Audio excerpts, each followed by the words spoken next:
اس میں یہ جو حق مہر اس وقت ادا کی، یعنی کہ جو معجل حق مہر ہے وہ آپ لکھیں گے کہ یہ ادا کیا گیا ہے.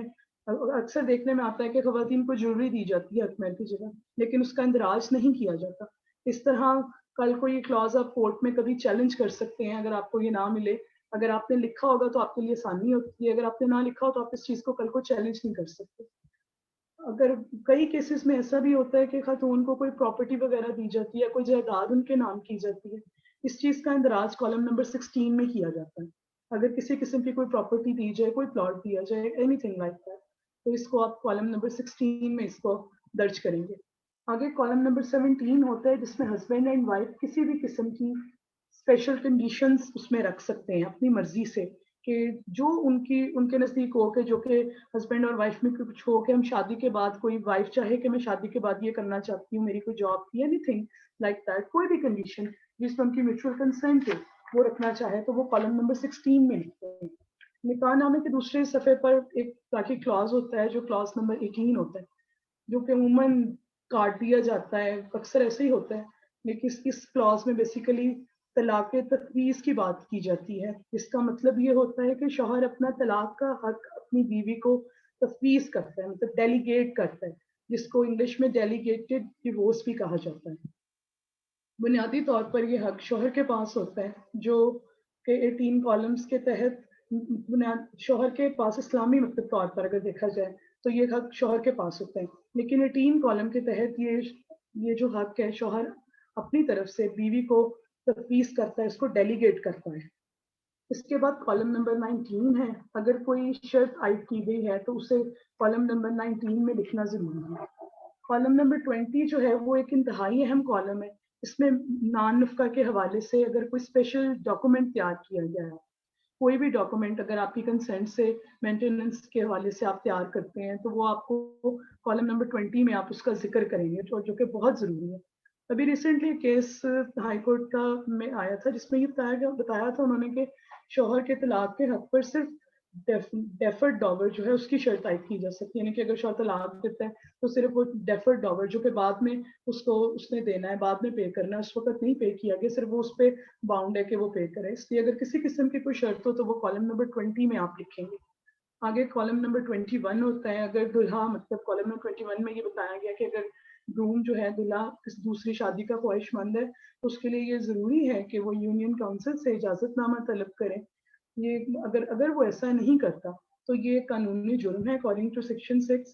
اور اس کی حیثیت بیسیکلی قانون میں مطلب اس میں شرعی طور پر تو یہ ٹھیک ہے، مگر قانون میں اس کی حیثیت تب تک نہیں ہوگی جب تک آپ اس کو یونین کونسل سے پراپر پرمیشن نہ لے لیں. ادروائز قانونی طور پر اس کو ارریگولر کہا جائے گا، کیونکہ یہ کل کو آپ چیلنج کر سکتے، پہلی وائف جو ہے چیلنج کر سکتی ہے اس چیز کو کہ یہ وداؤٹ کنسینٹ ہے. یہ اس میں ضروری ہے کہ اگر آپ یونین کونسل سے اس کی پرمیشن لیں گے. بیسیکلی جو ایک جرنل ورڈ آئی ویو، ایک جرنل سا ہے کانسیپٹ، تو میں نے آپ کو یہی سارے کلاس کو بریفلی ایکسپلین تھوڑا کیا تاکہ آپ کو ایک جرنل اس کے بارے میں اویئرنیس ملے. اور جو بھی کریں آپ اس کو پلیز پڑھ کر اچھی طرح پھر سائن کریں تاکہ آپ کو ایک تھوڑی سی اویئرنیس ہو کہ آپ کیا کر رہے ہیں.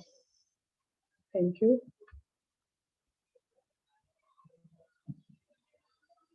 Please, any Thank you question? very much. Thank you very much. I think we will have question and answers session in the end. Sure. So, Advocate ہمارا نے ہمیں جو نکاح نامہ کے کانٹینٹ کا ایک اوور ویو پرووائڈ کیا.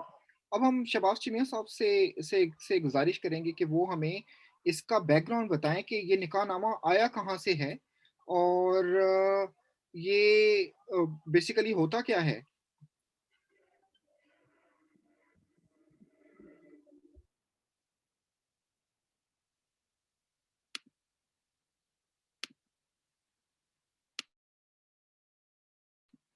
پروفیسر چیما, یس. ذرا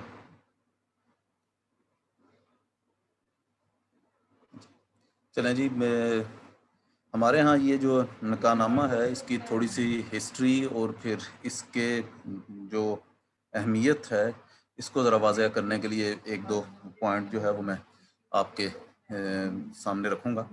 سب سے پہلے تو یہ پوائنٹ عام طور پہ ہمارے ہاں یہ کنفیوژن پایا جاتا ہے کہ شاید نکاح نامہ جو 1961 میں انٹروڈیوس ہوا ہے، اس سے پہلے کبھی نکاح نامہ کے پیٹرن پہ نکاح درج نہیں ہوتے تھے. تو یہ جو بہت بڑی مس انڈرسٹینڈنگ ہے ہسٹری میں، ہم انڈو پاک میں بھی اور دوسرے مسلم کنٹریز میں بھی یہ رواج کسٹمری رہا ہے، پرٹیکولرلی مڈل کلاس فیملیز میں، کہ نکاح کو لکھا جاتا تھا، نکاح نامے کی ٹرمز کنڈیشن جو ہیں وہ لکھی جاتی تھی. تو یہ سمجھنا کہ ہم نے یہ کوئی نئی انوویشن انٹروڈیوس کروائی ہے 1961 میں، یہ غلط ہے. تو ہم ایک بہت بڑی رکاوٹ جو ہے نکاح نامہ کہ اس ڈاکومنٹ کی ویلیو کو نہ بڑھنے کے لیے بھی یہ انڈرسٹینڈنگ تھی، جس کو جو ہے وہ ختم ہونا چاہیے. اور ہماری ہسٹری جو ہے اس کو ویٹ کرتی ہے کہ ایسے واقعات، ایسے نکاح نامے ہوتے رہے ہیں. ایک بہت امپورٹنٹ ڈاکومنٹ جو ہسٹری میں محفوظ ہے، سر سید احمد خان نے اپنی بیٹی کا جو نکاح کیا اس کو بھی درج کیا تھا، وہ بھی نکاح نامہ جو ہے وہ موجود ہے اور بکس میں اس کی ایگزامپلز جو ہیں وہ دی گئی ہے. تو ایک پوائنٹ یہ.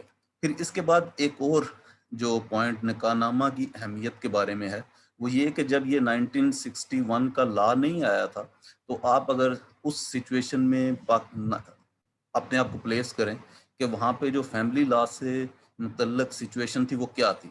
ہمارے پاس نہ تو فیملی کورٹس تھی، ہمارے پاس جو ہے فیملی کورٹس نہ ہونے کی وجہ سے سارا procedure civil procedure code applicable تھا.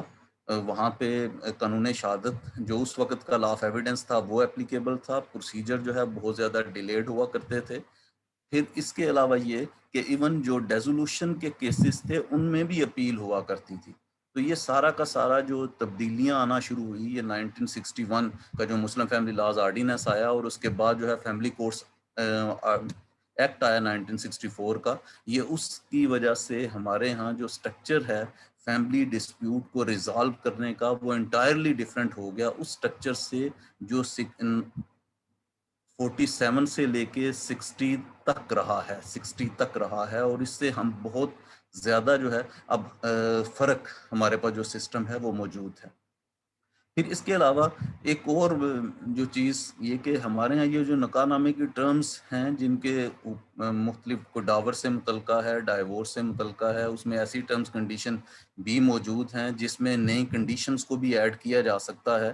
اگر یہ ساری کی ساری ٹرمز کنڈیشن آپ دیکھیں تو یہ بہت پراپرلی ڈرافٹ ہوئی ہیں اور ان کے جو امپلیکیشن ہیں وہ بہت فار ریچنگ ہیں، اس سینس میں کہ جو وائفس ہیں ان کو ڈومیسٹک افیئرز میں ان کے رائٹس کو پروٹیکٹ کرنے کے لیے اس سے شاید بہتر جو ایک ایگریمنٹ ہے وہ اب اویلیبل نہ ہو. ابھی تک یہ بہت بیسٹ جو ہے اس کی ٹرمز کنڈیشن ہے. یہ جو بات میں کر رہا ہوں اس کو آپ ذرا کمپیئر کریں انڈیا میں، جہاں پہ کوئی بھی نکاح نامہ جو ہے اسٹینڈرڈائز اویلیبل نہیں ہے، اسٹیٹ کی طرف سے پرووائڈ نہیں کیا گیا، اور وہاں پہ یہ بہت بڑی ڈیبیٹ مسلم اسکالرز میں موجود ہے کہ نکاح نامے کو کیسے جو ہے وہ اس کی ٹرمز کنڈیشن جو ہے وہ کی جائیں.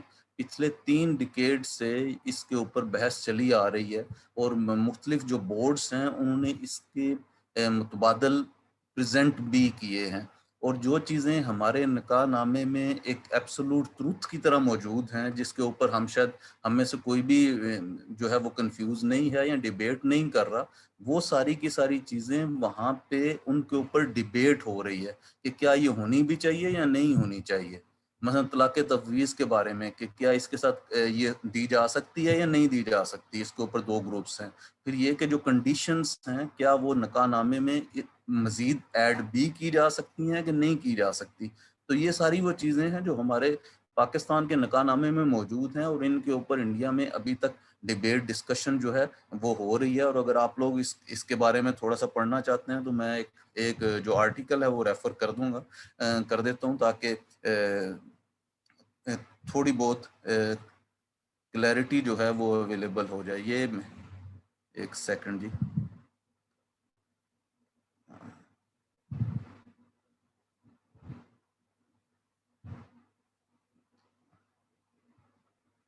یہ آرٹیکل ہے Muslim women and marriage laws debating the modern nikah nama. یہ انڈین کانٹیکسٹ میں لکھا گیا ہے، 2012 کا ہے. اس آرٹیکل میں اگر آپ دیکھیں تو اس میں بڑی تفصیل سے یہ ڈیبیٹس کو شامل کیا گیا ہے جو وہاں پہ نکاح نامے کو سٹینڈرڈائز کرنے میں وہاں پہ اسکالرز میں اور لائٹی میں موجود ہے، اور ہمارے ہاں وہ ساری چیزیں ہمارے نکاح نامے میں اویلیبل ہیں. تو اس سینس میں جو کچھ ہمارے پاس ہے اگر اس کو پراپرلی یوز کیا جائے تو یہ بہت زیادہ معاملات میں ہمارے ڈومیسٹک افیئرس کو جو ہے بہتر کرنے میں مدد و معاون ہو سکتا ہے. اس کے بعد آگے چلتے ہیں. یہ نکاح نامے سے کی کنٹینیوٹی میں پوائنٹس تھے جو میں ایکسپلین کرنا چاہ رہا تھا. اب جب ہمارے ہاں جو یہ لا بنا جس میں نکاح نامہ موجود ہے، اس کی جو ہسٹری ہے وہ 1955 سے شروع ہوتی ہے، جب فیملی ایک میرج اینڈ فیملی کے اوپر ایک کمیشن بنایا گیا. اس کمیشن نے پھر مختلف پرپوزلز وغیرہ دیں اور وہ پرپوزل جو ہے 61 میں ان کے اوپر لا بنا لیا گیا. اور یہ پروسیس اتنا سموتھ نہیں تھا جتنا میں نے 2 جملوں میں کہہ دیا. اس کے اوپر بہت زیادہ ڈیبیٹ ڈسکشن ہوئی اور اس کے ایک اس لا کی پروویژن کے بارے میں یہ ڈیبیٹ ڈسکشن موجود ہے. سیکشن 4 کے بارے میں ڈیبیٹ ڈسکشن موجود ہے کہ کیا جو یتیم پوتا ہے اس کو انہیریٹنس میں شیئر، پوتا یا نواسا یا نواسے نواسی، ان کو انہیریٹنس میں شیئر دیا جا سکتا ہے یا نہیں دیا جا سکتا. جو کلاسیکل انہیریٹنس کا لا ہے وہ اس کے ساتھ کنٹراڈکٹ کرتا ہے. پھر یہ کہ رجسٹریشن سیکشن 5 کے تحت ہونی بھی چاہیے، نہیں ہونی چاہیے. پھر کورٹس نے یہ کہا کہ رجسٹریشن کرنی تو چاہیے، جو نہیں کریں گے اس کی سزا ہے، لیکن marriage without registration in line with traditional جو کنسیپٹ ہے میرج کا اس میں وہ ویلڈ تصور کی جائے گی. پھر پولی گیمی کے اوپر کیا ہے، پولی گیمی جو ہے اس کو ریگولیٹ کیا جا سکتا ہے، کس حد تک ریگولیٹ کیا جا سکتا ہے، وائف کی کنسنٹ اور پھر جو کنڈیشنز ہیں ان کو کس طرح میٹ کیا جائے گا، اور جو آربیٹریشن کونسل ہے اس کا رول اس میں کس حد تک ہو سکتا ہے. پھر اگر اس کی وائلیشن ہوتی ہے تو اس کے اوپر جو سزائیں ہیں وہ کیا ہوں گی. اور اب یہ ساری کی ساری ڈیبیٹ جو ہے یہ اس کے اوپر موجود ہے. ہمارے ہاں ایسے لوگ بھی ہیں جو کسی قسم کی قدغن جو ہے پولی گیمی کے اوپر اس کو غیر اسلامی سمجھتے ہیں کہ قرآن میں جب یہ چیز پرووائڈ کر دی گئی ہے تو اس کے اوپر کوئی قدغن نہیں لگائی جا سکتی. کچھ لوگ اس کو ریگولیٹ کرنے کے حق میں ہیں اور کچھ لوگ جو کہتے ہیں کہ ریگولیشن سیکشن 6 کی اس حد تک ہے کہ یہ پولی گیمی کی نگیٹ کر رہی ہے. تو یہاں تک بات چلی جاتی ہے. پھر آگے ہیں سیکشن 7 کے اوپر آئیں. سیکشن 7 جو ہے وہ طلاق کا جو پروسیجر ہے اس کو ڈسکس کر رہا ہے، جس کے ذریعے سے جو طلاق کو ایک پراپر سیکوینس میں جو ہے وہ انکریج کیا گیا ہے. اس کے لیے ڈاکومنٹیشن بنانے کو انکریج کیا گیا ہے تاکہ ہمارے ہاں جو طریقہ کار رائج تھا طلاق ثلاثہ کا، یا پھر اس کے بعد یہ کہ ڈاکومنٹیشن نہیں ہوتی تھی، اور ڈاکومنٹیشن نہ ہونے کی وجہ سے میرج جو ہے وہ ایک عجیب سی سچویشن میں ہوتی تھی کہ میرج ڈیزالو بھی کر دی گئی ہے اور ہسبینڈ جو ہے پھر بھی کلیم کر رہا ہے کہ اس نے میرج ڈیزالو نہیں کی کیونکہ وائف کے پاس کسی قسم کا ثبوت اویلیبل نہیں تھا. اس کو انکریج کیا گیا ہے کہ لوگ جو ہیں میرج اگر ڈیزالو کریں تو ایک باقاعدہ طریقے سے پروسیس کے ذریعے سے کریں تاکہ اس کی ڈاکومنٹیشن ہو سکے اور سبسیکوینٹلی ان ایشوز کے اوپر جو ہے وہ لیٹیگیشن نہ ہو سکے. پھر یہی طریقہ کار جو ہے سیکشن 7-8 میں دوبارہ اس کے بارے میں کہا گیا. تو یہ ساری کی ساری جو پروویژنس ہیں یہ ایک پروویژن ایک پورے جو ہے ایشو کو ڈیل کر رہی ہے. تو ان سب کے اوپر اپنی جگہ پہ ڈیبیٹ ڈسکشن اور پوائنٹ آف ویوز موجود ہیں. اور ہمارے ہاں یہ جو آرڈیننس آیا، اس آرڈیننس کے مختلف اوقات میں 80s میں اس کے اوپر فرشتہ والے کیس میں اس کے بارے میں پوائنٹ آؤٹ کیا گیا کہ یہ جو پروویژنس ہیں یہ غیر اسلامی ہے، سیکشن 4. پھر 2001 میں فیڈرشیت کورٹ نے کمپریہنسو انالیسز اس لا کے بارے میں کیا، جس میں اس نے مختلف پروویژن کے بارے میں فیڈرشیت کورٹ نے ریکمینڈ کیا. سیکشن 4 کے بارے میں، سیکشن 7 کے بارے میں کچھ پروویژنس کے اوپر انہوں نے تحفظات کا اظہار کیا. لیکن جہاں تک سیکشن 5 اور سیکشن 6 کے بارے میں انہوں نے کہا کہ اس میں جو سزا ہے اس کو بڑھا دیا جائے. اب تک وہ جو ڈیسیژن ہے وہ امپلیمنٹ نہیں ہوا، اس کے اگینسٹ اپیل پینڈنگ ہے اور معاملہ اسی طرح چل رہا ہے.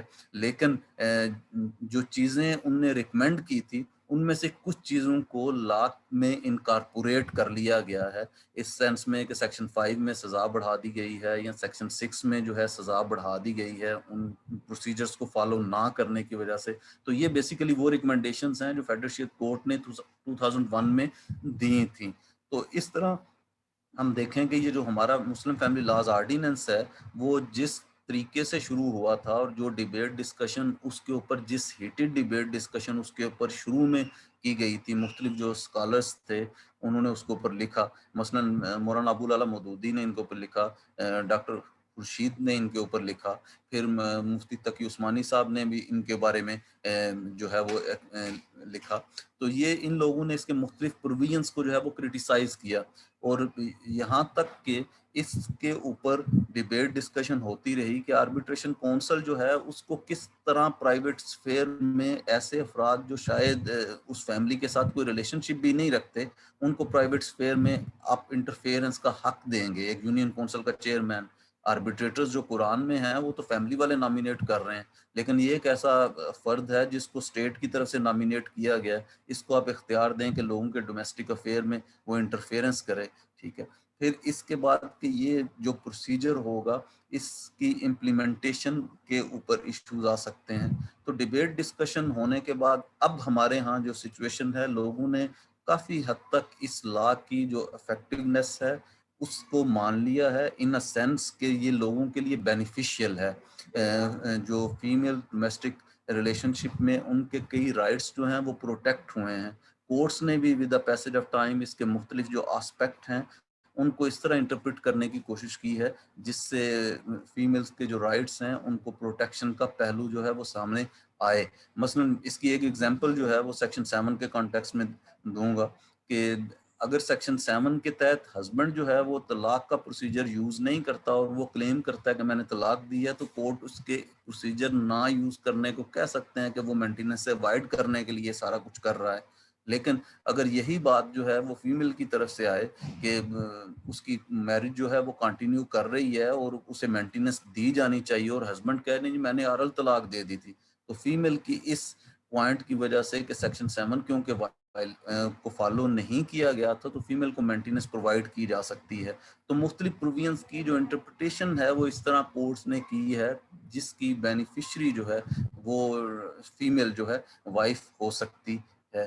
تو یہ جو جہاں تک آج ہم پہنچے ہیں وہ اتنی آسانی سے یہ سفر طے نہیں ہوا، اور لوگوں کی جو کمفرٹیبلٹی ہے اس لا کے تحت اور جو اس کے آلٹرنیٹ بھی کسی سجیسٹ ہوتے رہے ہیں ان سے لوگوں کا دور ہونا، جس طرح سیکشن 4 اس میں وصیت واجبہ کا کنسیپٹ، اب اس کے اوپر بھی تنقید لوگ کر رہے ہیں کہ نہیں وہ ایسا کنسیپٹ نہیں ہے، وصیت تو کبھی واجب ہو ہی نہیں سکتی، کمپلسری نہیں ہو سکتی.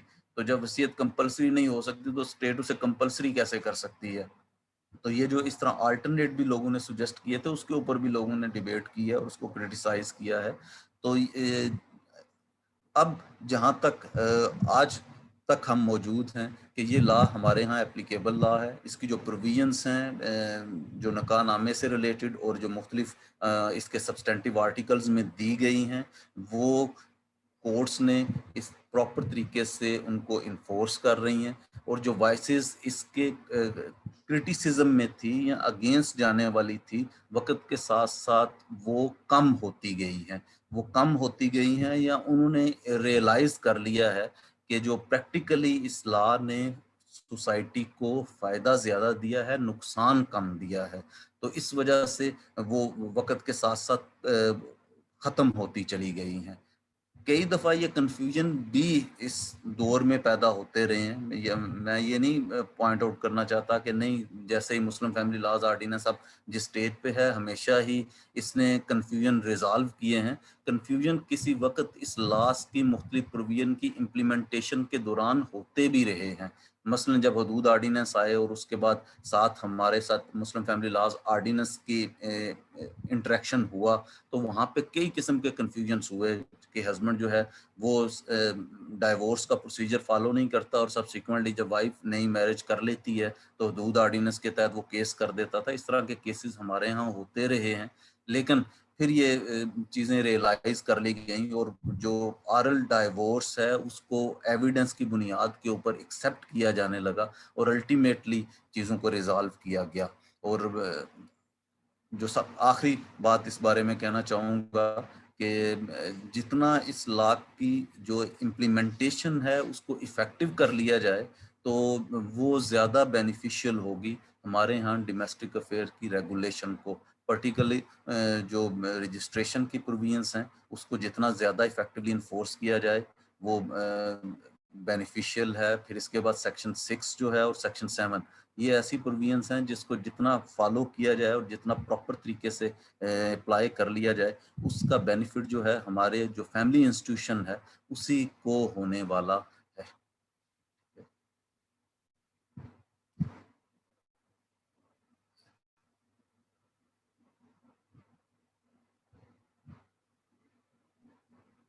Thank you very much, Professor Jia.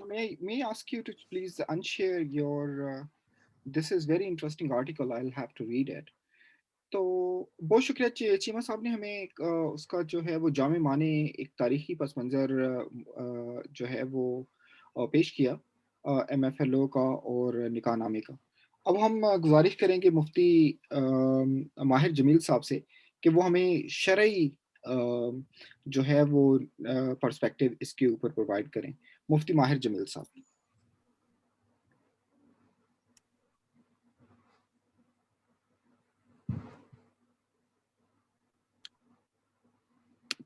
جی السلام علیکم ورحمۃ اللہ وبرکاتہ. جی میں چاہوں گا کہ پہلے میں اسکرین شیئر کر دوں. میرے خیال میں ادر پارٹیسپینٹ کا جب اسکرین شیئر ہو تو پھر شاید یہ ممکن نہیں ہوتا یہاں. جی وہ ہم ان کو کرتے ہیں. یہ 1 منٹ بس ٹھہر جائیے. جی اب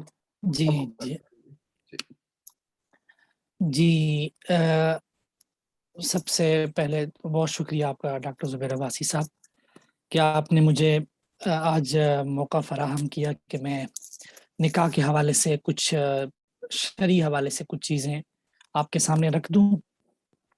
سب سے پہلی بات تو یہ ہے کہ ہماری جو آج کی ڈسکشن ہے وہ نکاح نامہ کے حوالے سے ہے اور شریعت مطہرہ میں نکاح نامہ، نکاح کی دستاویز تیار کرنا یا لکھنا یہ شریعت کے بالکل مطابق شریعت نے اس کو پسند کیا ہے بلکہ اگر ریاست نے اس کو لازمی قرار دیا ہے تو شرعاً بھی یہ لازم ہے. اور اس کی وجہ یہ ہے کہ جب ہم سورہ بقرہ میں قرآن مجید کا مطالعہ کرتے ہیں قرآن مجید میں اللہ تعالیٰ فرماتے ہیں یا ایھا الذین آمنوا اذا تداینتم بدین الی اجل مسمی فاکتبوہ. اے ایمان والو جب تم کوئی معاملہ کرو تو اس کو لکھ لو.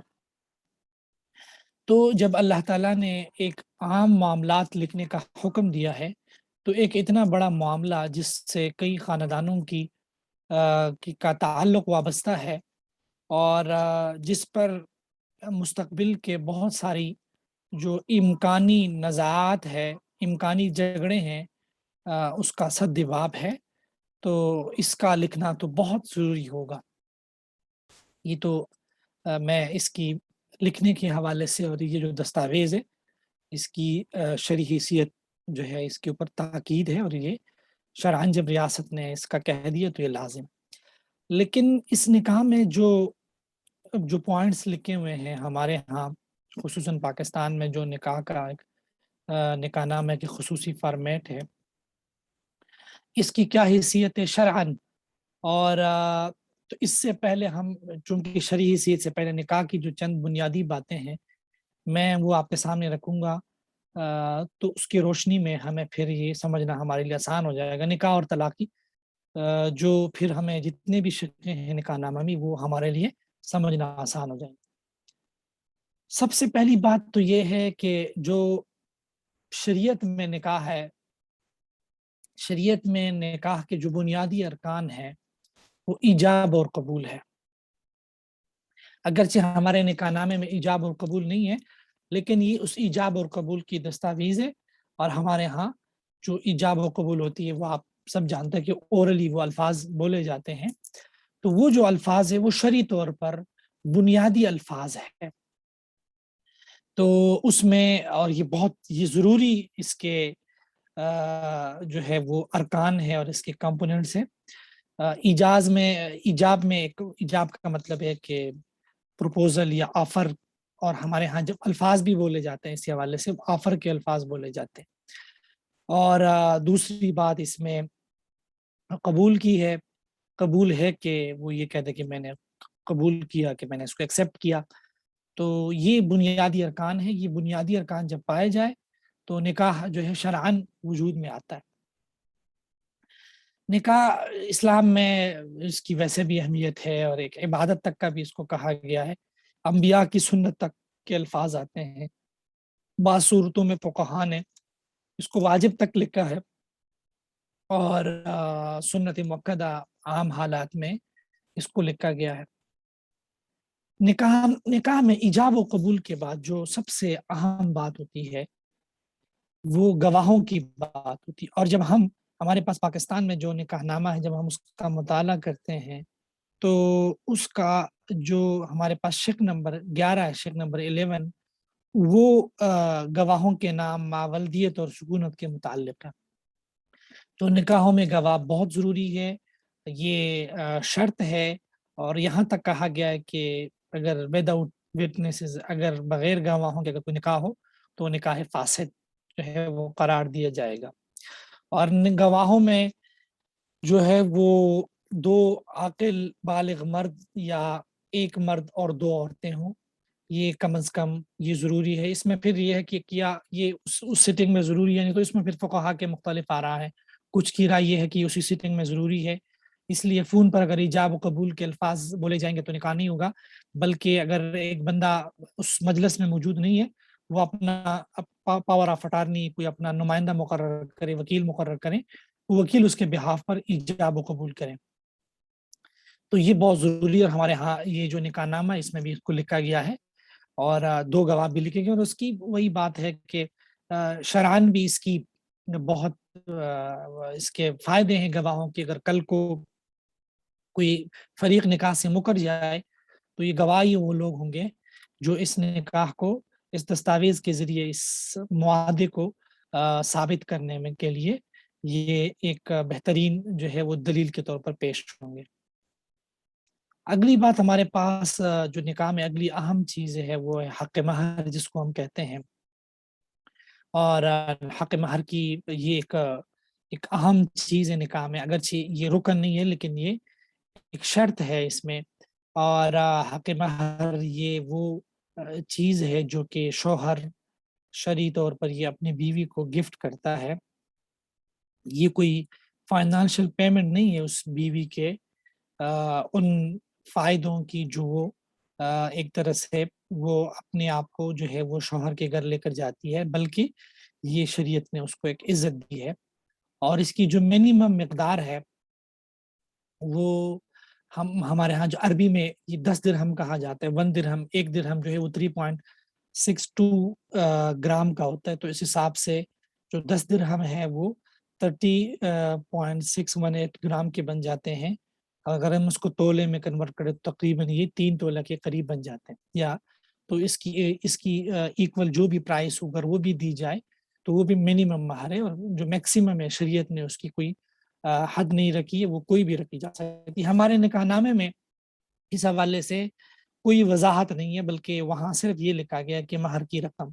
اس لیے یہ پھر شرعی طور پر ہمیں یہ پھر جاننا چاہیے کہ ہم اگر یہ لکھیں تو جو منیمم مقدار ہے جو شرعی طور پر ہم خاص کر حنفی فقہ میں اس کو پھر سمجھا جائے اور وہی لکھ دی جائے. اور تقریباً آج کل اگر پاکستان میں آپ 3 تولے چاندی کی قیمت معلوم کریں تو تقریباً وہ کوئی 5,000 کے لگ بھگ ہے. تو اس لیے منیمم ہم آسان الفاظ میں 5,000 حق مہر جو ہے وہ بتلاتے ہیں.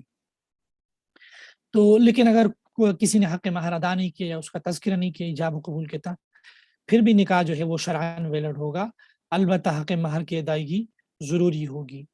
پھر مہر کی 2 قسمیں ہے. اچھا یہ میں نے لکھ دیا، عموماً لوگ سمجھتے ہیں کہ جی مہر فاطمی ایک مسنون مہر ہے، اس کی جو مقدار ہے وہ 131 تولہ چاندی بنتی ہے. اور یہ جو حق مہر ہے یہ کسی ایک فریق اپنی مرضی سے اس کو نہیں کر سکتا، بلکہ یہ میوچل انڈرسٹینڈنگ باہمی رضامندی سے کوئی بھی جو ہے وہ رکھی جا سکتی ہے. اور یہ بیوی کا حق ہے، بیوی کے والدین کا حق نہیں ہے. یہ جو بھی ہے یہ بیوی کو دے دی جائے. اور اگلی بات ہے جی حق مہر کی قسمیں. ہمارے نکاح نامہ جو ہے ہمارے پاس جو ہمارے پاکستان میں ہے، اس کے شق نمبر 14 میں اس کی وضاحت ہے کہ مہر کی کتنی رقم معجل ہے اور کتنی معجل ہے. معجل کا مطلب ہوتا ہے کہ جو فوری طور پر واجب الادا ہو، اور شریعت نے یہ کہا ہے کہ جو فوری واجب الادا مہر ہے وہ شادی کے فوراً بعد، رخصتی کے فوراً بعد دی جائے. شریعت نے بیوی کو یہ حق دیا کہ وہ یہ مطالبہ کر سکے اور وہ فوراً اپنے شوہر سے یہ حق مہر لے لیں. عموماً ہمارے ہاں ایک مروت اور تعلقات کی وجہ سے اس کا مطالبہ نہیں کیا جاتا. بعد میں جب رشتے ٹوٹتے ہیں تو پھر یہی حق مہر جو ہے وہ بہت بڑے تنازعات کا باعث بنتا ہے. تو اس لیے شریعت کا بھی یہ حکم ہے اور لیگلی بھی کہ اس کو واضح طور پر لکھ دیا جائے. اور اگر کوئی چیز حق مہر کے طور پر نامزد کی گئی ہو، کوئی پراپرٹی، کوئی سونا، کوئی پیسے، تو اس کو واضح طور پر لکھ دیا جائے. یہ تو مہر معجل ہے آئین کے ساتھ. ایک اور لفظ ہے جس کو ہم مہر معجل کہتے ہیں، جو ہمارے نکاح نامے میں جو شق نمبر 14 ہے، اس میں معجل واو کے ساتھ لکھا گیا ہے. یہ جو ہوتا ہے، اس میں اگر میاں بیوی نے باہمی رضامندی سے اس کے لیے کوئی وقت مقرر کیا ہو تو اس وقت پر اس کی ادائیگی ہوگی. ہمارے ہاں چونکہ لوگوں کو دین کا علم نہیں ہے، اس لیے ہمارے ہاں اس کا وقت مقرر نہیں کیا جاتا. تو اگر وقت مقرر نہ کیا جائے تو وہاں شریعت نے پھر یہ حکم دیا ہے کہ اگر طلاق کا واقعہ پیش آئے تب یہ بیوی کو دے دی جائے، یا اگر ان دونوں میں سے کسی کی فوتگی ہو جائے، مثلا اگر شوہر فوت ہو جاتا ہے تو یہ بیوی کا اس پر قرضہ ہے، قرضے کے طور پر یہ شوہر سے لی جائے. اور اگر بیوی انتقال کر جاتی ہے تو ایسی صورت میں یہ جو حق مہر ہے یہ شوہر سے لے کر اس کو وراثت میں شامل کیا جائے. تو یہ مہر معجل ہے. ہمارے پاس جو اگلی چیز ہے وہ ہے وکیل کے حوالے سے. شرعاً وکیل کی کوئی ضرورت نہیں ہے اگر میاں بیوی دونوں نکاح کے مجلس میں موجود ہو. لیکن ہمارے ہاں عموماً جو دلہن ہوتی ہے، جو بیوی ہوتی ہے، وہ نکاح کے مجلس میں موجود نہیں ہوتی. اسی لیے ہمارے ہاں جو نکاح نامے ہیں اس کے شق نمبر 8 اور 9 میں اس بات کو شامل کیا گیا ہے کہ اگر دلہن کی طرف سے کوئی وکیل ہے تو وہ کون ہے، اور اگر دلہا کی طرف سے کوئی وکیل ہے تو وہ کون ہے. شرعاً یہ جو دونوں وہ ہیں، اس کی تب حیثیت ہے کہ اگر کوئی مجلس میں موجود نہ ہو. اگر میاں بیوی دونوں مجلس میں موجود ہو تو وہاں اگر ان کے سامنے براہ راست ایجاب و قبول کی جائے تو وہ نکاح ویلڈ ہوگا وکیل کے بغیر. لیکن اگر دلہن مجلس میں موجود نہ ہو اور دلہن نے کسی کو اپنا ریپرزنٹیٹیو، اپنا وکیل مقرر کیا، اور اس وکیل نے دلہن یا دلہا کے بہاف پر، جو جس کا وکیل ہو اس کے بہاف پر اس نے ایجاب و قبول کیا، تو وہ نکاح درست ہوگا. اور ظاہر سی بات ہے جو نکاح نامہ کی شق نمبر 8 اور 9 ہے اس میں پھر اس کو لکھا جائے گا. ہمارے پاس جو اگلی بات ہے جی وہ یہ ہے کہ کیا یہ ہمارے ہاں نکاح نامے میں یہ ہے کہ دلہن کے تقرر کے بارے میں گواہان، تو یاد رکھے دلہن کے جو گواہان ہیں شرعاً توکیل کے لیے، اگر کوئی دلہن کسی کو وکیل بنا رہی ہو تو شرعاً توکیل کے لیے گواہ قائم کرنے ضروری نہیں ہے. لیکن ظاہر سی بات ہے کہ جو توکیل ہے یہ بھی ایک معاملہ ہے. تو اگر ریاست نے اس کو لازم قرار دیا کہ جی اگر آپ کسی کو وکیل بنائیں گے، خاص کر نکاح کے دستاویز میں، تو وہاں آپ کو وکیل بھی اس کے اس توکیل کے ان وکیلوں کے گواہ بھی مقرر کرنے ہوں گے. تو ایسی صورت میں گواہ بھی جو ہے وہ بالکل مقرر کرنا درست ہے. جہاں تک معاملہ ہے کہ بیوی سے اجازت اس وکیل کا لینا، عموماً ہمارے ہاں یہ بھی غلطی کی جاتی ہے کہ بیوی کو پتہ ہی نہیں ہوتا اور اس کا باپ یا کوئی بھی بندہ وکیل بن کر وہ ایجاب و قبول کر لیتے. تو یہ شرعاً غلط ہے. اس کے علم میں ہونا چاہیے کہ اس کا نکاح پڑھایا جا رہا ہے، اس کی اجازت سے ہونا چاہیے. اگر اس کی اجازت پہلے نہ اور بعد میں اس کی اجازت لی جائے تو یہ بھی ویلڈ ہے. جہاں تک خطبے کی بات ہے تو ایک سنت عمل ہے، اور اس میں یہی بات ہے کہ نکاح کے موقع پر جو خطبہ، یہ اس میں تعلیمات ہے کہ وہ اپنے رشتے کو کس طرح جو ہے وہ بہترین انداز میں چلائیں. اور آگے ہے جی جو نکاح خواہ ہیں، یہ بھی کوئی ضروری نہیں ہے. یہ محض ہمارے ہاں کیونکہ لوگوں میں کوئی اتنے دین کی نالج نہیں ہے تو کون سے الفاظ کہنے ضروری ہے ایجاب و قبول کے لیے، تو اس کا علم عام لوگوں کو نہیں ہوتا. تو اسی لیے نکاح خواہ کو ہائر کیا جاتا ہے کہ وہ آ کر جو ایجاب و قبول کے مخصوص الفاظ ہیں وہ کہلوائے میاں بیوی سے۔ اگلی جو بات ہے جی وہ مینٹیننس وغیرہ کی ہے، تو شریعت نے یہ لازم کیا ہے، اگر نکاح نامے میں یہ درج نہ بھی ہو پھر بھی شریعت نے یہ لازم کیا ہے شوہر پر کہ وہ فائنانشلی جو ہے وہ اچھے طریقے سے جو ہے اپنی مالی پوزیشن کے مطابق وہ ان کی جتنی بھی ضروری اخراجات ہیں اس کو پورا کریں۔ اور یہ ہمارے ہاں جو نکاح نامہ ہے اس میں بھی یہ اس چیز کو لکھا گیا ہے کہ نان نفقہ وغیرہ سے کوئی دستاویز، نان نفقہ کے متعلق اگر کوئی دستاویز تیار کی گئی ہو تو اس میں شرعاً کوئی خرابی نہیں ہے، اگر وہ اندازے سے کوئی حوالے سے کوئی دستاویز تیار کریں تو اگر ظاہر سی بات ہے بہت سارے کیسز میں بعد میں جھگڑے ہوتے ہیں، تو ان جھگڑوں کو ختم کرنے کے لیے اگر ایسی کوئی دستاویز تیار کی جائے جو ہمارے پاس شق نمبر 20 میں ہے تو یہ شرعاً ٹھیک ہے، اس میں کوئی خرابی نہیں ہے۔ اور اسی طریقے سے اگر فکسڈ منتھلی کچھ مقرر کیا جائے تو یہ بھی ایک وعدہ ہے اور اس کو مقرر کرنا درست ہے، یہ کوئی ناجائز نہیں ہے، ٹھیک ہے جی۔ اگلا جو معاملہ ہے سیکنڈ میرج کا، ہمارے پاس جو یہ ہے جی نکاح نامہ کی شق نمبر 21 میں لکھا ہے کہ جی اگر دلہا کیا پہلے سے کوئی بیوی موجود اگر ہے تو اس نے خاندانی قوانین کے آرڈیننس 1961 کے تحت جو ہے وہ اجازت نامہ حاصل کیے یا نہیں، شرعاً اس کی کوئی حیثیت نہیں ہے۔ شریعت میں جو ہے وَإِنْ خِفْتُمْ أَلَّا تَعْدِلُوا فَوَاحِدَةً کہ اگر برابری قائم نہ کر سکتے ہو تو ایک شادی پر اکتفا، اور اگر کسی کو اللہ تعالیٰ نے استطاعت دی ہے وہ برابری قائم کر سکتا ہے، سب کی حقوق پوری کر سکتا ہے، تو وہاں پر شریعت نے بتلایا کہ فَانْكِحُوا مَا طَابَ لَكُم مِّنَ النِّسَاءِ مَثْنَىٰ وَثُلَاثَ وَرُبَاعَ کہ اجازت ہے کہ آپ 2 بھی شادیاں کر سکتے ہیں، 3 بھی کر سکتے ہیں، 4 بھی کر سکتے ہیں۔ شرعاً اس میں اجازت ضروری نہیں، پہلی بیوی کی قانونی طور پر ضروری ہے۔ قانونی طور پر اجازت نہ لینے کی وجہ سے اگر آپ کو کل کو کوئی نقصان کا خطرہ ہو تو شریعت بھی آپ کو کہتی ہے کہ آپ قانونی جو تقاضے ہیں وہ پورے کریں تاکہ آپ کو کل کسی قسم کی دقت اور مشکلات کا سامنا نہ ہو۔ ہمارے پاس جو اگلی بات ہے وہ طلاق کے حوالے سے، نکاح نامے میں جو طلاق کے حوالے سے ہمیں جو بات سمجھنی ضروری ہے وہ شق نمبر 18 ہے، جو ڈیلیگیٹڈ ڈائیورس، جو طلاق تفویض کے حوالے سے، یہی ایک شق ہے جو تقریباً طلاق کے حوالے سے طلاق کی پابندی کا بھی 19۔ تو ہم طلاق کو مختصر سے سمجھیں گے تاکہ ہم اس شق کو، اس کی شرعی حیثیت کو جان سکیں۔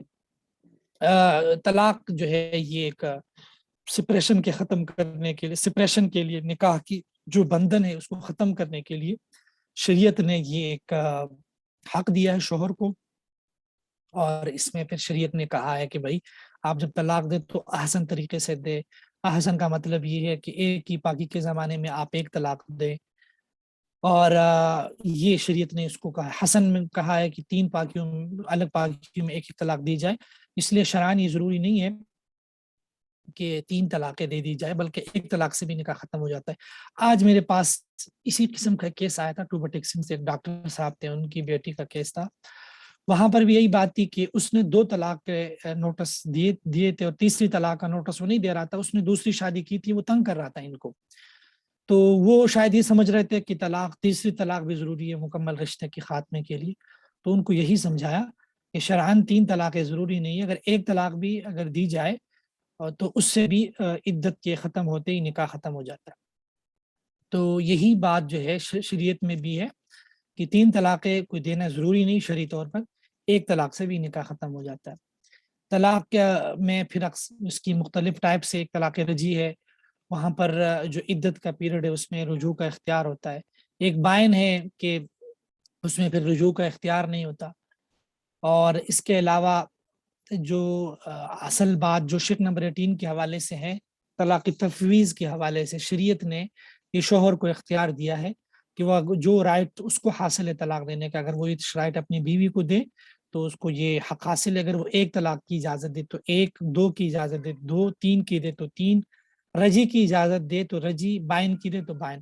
عموماً ہمارے ہاں نکاح نامے میں شق نمبر 18 میں ہاں لکھ دیتے، یس لکھ دیتے۔ یس کا مطلب یہ ہے کہ بیوی کو اپنے اوپر ایک طلاق رجعی واقع کرنے کا اختیار ہے۔ اس طلاق کے حوالے سے یہ جو طلاق تفویض ہے کچھ مزید چیزیں بھی ہمیں جاننے ضروری ہے. وہ یہ ہے کہ عموماً ہمارے ہاں خواتین کو علم نہیں ہوتا کہ طلاق تفویض کو اپنے اوپر واقع کرنے کا کیا طریقہ ہے. اور میری معلومات کے مطابق پاکستان کا جو قانون ہے وہ بھی اس میں بھی اس تفصیل کو نہیں بیان کیا گیا ہے کہ آپ نے اگر اپنے اوپر طلاق تفویض کو واقع کرنا ہو تو کیسے کرنا ہو. عموماً ہمارے پاس خواتین آتی ہیں, انہوں نے لکھا ہوتا ہے میں اپنے شوہر کو 3 طلاقیں دیتی ہوں. شوہر آتا ہے کہتے ہیں مجھے میری بیوی نے مجھے طلاق دی. تو شرعاً بیوی طلاق نہیں دیتی, بیوی اپنے اوپر طلاق کو واقع کرتی ہے. اس لیے ہمارے ہاں قانون خاموش ہے, لیکن شریعت کا حکم یہ ہے کہ اگر کوئی بیوی اپنے اوپر طلاق تفویض دینا چاہے تو وہ یہ الفاظ کہہ دیں یا اس کے کوئی بھی ملتے جلتے الفاظ کہ شوہر نے جو مجھے طلاق کا اختیار دیا ہے میں اس طلاق کو کے اختیار کو استعمال کرتے ہوئے اپنے اوپر طلاق واقع کرتی ہوں. اس طریقے سے اسے ایک طلاق واقع ہو جائے گی. عموماً یہ طلاق رجی ہوتی ہے تو وہ پھر اگر چاہے تو شوہر کو اطلاع نہ دے, کیونکہ اگر شوہر کو پتہ چل گیا کہ بیوی نے اگر مجھے طلاق اپنے اوپر طلاق واقع کر دی ہے تو وہ شوہر رجوع کرے گا, کیونکہ طلاق رجی میں تو شوہر کے پاس یک طرفہ رجوع کا اختیار ہوتا ہے. ایک بات. دوسرا, اس میں عموماً ہمارے ہاں یہ شق پڑھ کر یہ نہیں پڑھا جاتا, عموماً سائن کیا جاتا, یہ غلط ہے. شریعت کا حکم یہ ہے کہ جو بھی سائن کریں وہ اس کے پڑھیں. جب آپ ایک کنٹریکٹ میں سائن کر رہے ہیں تو آپ کے لیے ضروری ہے کہ آپ اس کو پڑھیں. لہٰذا اور عموماً ہمارے ہاں سائن خالی نکاح نامے پہ کروائے جاتے ہیں, بعد میں اس کو اپنی مرضی سے فل کیا جاتا ہے. یہ بھی غلط ہے. نکاح نامے کو پہلے فل کیا جائے, شوہر کو بتایا جائے کہ جی آپ شق نمبر 18 کو سائن پر سائن کر رہے ہیں, تاکہ اسے پتہ ہو کل کو اگر بیوی اپنے اوپر طلاق واقع کرے, شوہر کہے کہ مجھے پتہ ہی نہیں تھا, میں نے تو یہ حق دیا ہی نہیں تھا. اس لیے یہ شوہر کے علم میں ہونا چاہیے, بیوی کے علم میں.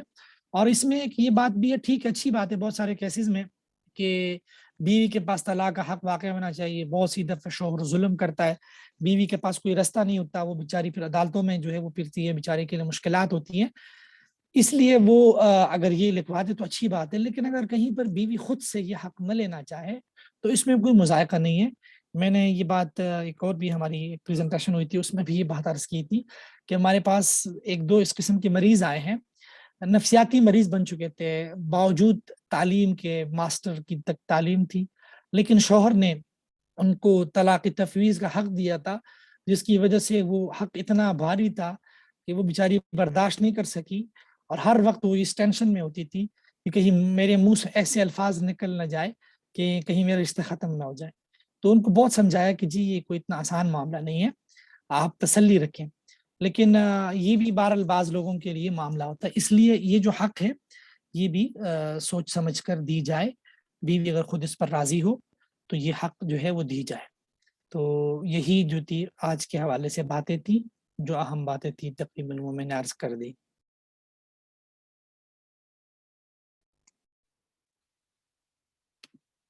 بہت شکریہ مفتی ماہر جمیل صاحب, آپ نے کافی جو ہے وہ جامع معنی گفتگو فرمائی. ہمارے ساتھ رہیے گا. ہمارے کچھ جو آڈینس میں سے ہیں وہ سوالات ہم سے پوچھ رہے ہیں, بٹ ہم آڈینس کے سوالات لینے سے پہلے نور اجاز چودھری صاحبہ سے یہ درخواست کریں گے کہ وہ ہمیں بتائیں کہ کون کون سے ایشوز جو ہیں نکاح نامے کے وہ کنٹینشیس ہوتے ہیں اور لٹیگیٹ ہوتے ہیں کورٹس میں. آپ میوٹیڈ ہیں, آپ پلیز اپنے آپ کو ان میوٹ کر لیجئے. تھینک یو سو مچ زبیر کہ آپ نے مجھے اس بہت ہی اہم کانورزیشن کا حصہ بنایا. اور میں مانتی ہوں کہ میرا یہ ماننا ہے کہ پاکستان میں بہت سے لوگوں کو جب ینگ لوگ نکاح کی طرف جا رہے ہوتے ہیں, مجھے لگتا ہے سب سے پہلی کنٹینشن ہی وہاں سے آتی ہے کہ اکثر ان کو اس پروسیس میں انوالو نہیں کیا جاتا. تو لٹیگیشن آف دیئر رائٹس تو بہت ایک سیکنڈری تھنگ ہے جس میں وہ انوالو ہوتے ہیں, بیکاز ان کی کنسینٹ اکثر ایک نکاح نامے کی پروویژنس فل آؤٹ کرتے ہوئے نہیں لی جاتی, جس کی وجہ سے آگے جا کے کافی مسائل پیدا ہوتے ہیں. میری نظر میں جو سب سے زیادہ کنٹینشیس میٹرز رہے ہیں دس فار وہ رہے ہیں کالم 18 کے حوالے سے, یہ رہے ہیں جو آپ کی حق مہر کی کنڈیشن کے حوالے سے, اور کرنٹلی اب جیسے لاہور ہائی کورٹ ہمارا نے بات کی تھی, لاہور ہائی کورٹ کی ججمنٹ آئی تھی کہ ہسبینڈ کی رائٹ ٹو ڈیورس پہ کیا کنڈیشنز امپوز کیے جا سکتے ہیں. اور ایک لاہور ہائی کورٹ کی ریسنٹلی یہ ججمنٹ بھی آئی تھی کہ کس طرح سے جو کنڈیشنز امپوز کیے جاتے ہیں آن ہسبینڈز رائٹ آف ڈیورس, کون سی حد تک, کس حد تک وہ لیگل ہیں یا لیگل ہیں, اس پہ بھی